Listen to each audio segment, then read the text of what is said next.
উপস্থিত হয়েছি আরাফাত জামান কোকো স্মৃতি সংসদের উদ্যোগে আরাফাত জামান কোকোর 11তম মৃত্যুবার্ষিকী উদযাপন উপলক্ষে পালনের জন্য মহলের জন্য আমরা এখানে উপস্থিত হয়েছি। আরাফাত জামান কোকো সংসদের চেয়ারম্যান জেলার সভাপতি বিশ্ববিদ্যালয় ছাত্রদল যুবদল সহ মহিলা দলের নেতৃবৃন্দ, আসসালামু আলাইকুম। আপনারা সকলেই জানেন যে আমাদের প্রিয় নেতা শহীদ রাষ্ট্রপতি জিয়া রহমান সাহেবের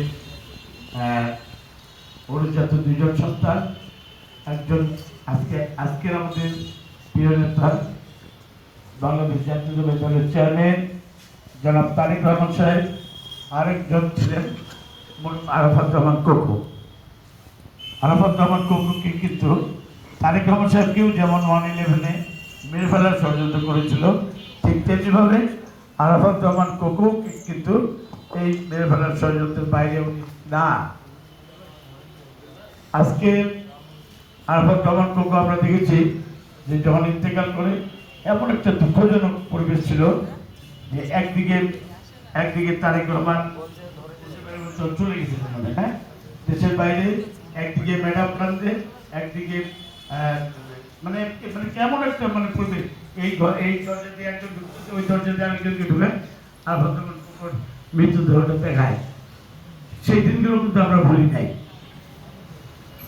আজকে আরাফাত জামান কোকোর এই মৃত্যু, তার সাথে আমরা আল্লাহ পাকের দরবারে দোয়া করবো, আল্লাহ পাক যেন আরাফাত জামান কোকো সহ আমাদের প্রিয় নেত্রী, আমাদের মা বেগম খালেদা জিয়া রহমান সাহেবের আল্লাহ পাক জান্নাতুল ফেরদৌস নসিব করেন। পাশাপাশি আজকে আমরা যেখানে সকলে উপস্থিত হয়েছি, আপনারা জানেন যে আগামী 12ই ফেব্রুয়ারি জাতীয় সংসদের নির্বাচন।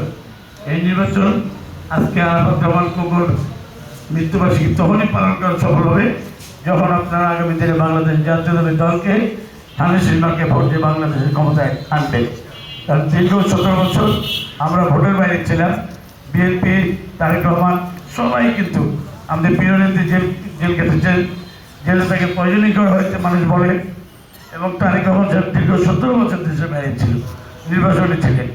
আজকে আল্লাহ পাক আমাদেরকে সুযোগ দিয়েছে যে আগামী 12 তারিখ সবাই মিলে ধানের শীষ প্রার্থীকে বিজয়ী করে আনবে। এটাই কিন্তু আজকের দিন আমাদের শপথ নেওয়া দরকার। পরিশেষে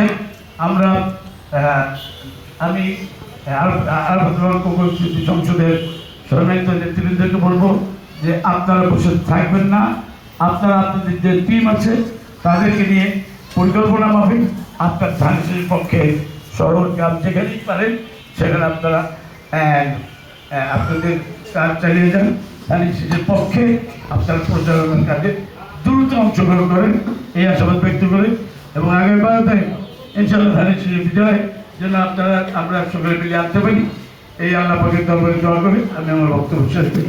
শহীদ আমাদের প্রিয় বেগম খালেদা জিয়াকে আল্লাহ পাক জান্নাতুল ফেরদৌস নসিব করুন, আর আরাফাত কোকোকে আল্লাহ পাক জান্নাতুল ফেরদৌস নসিব করেন। আমিন। ধন্যবাদ।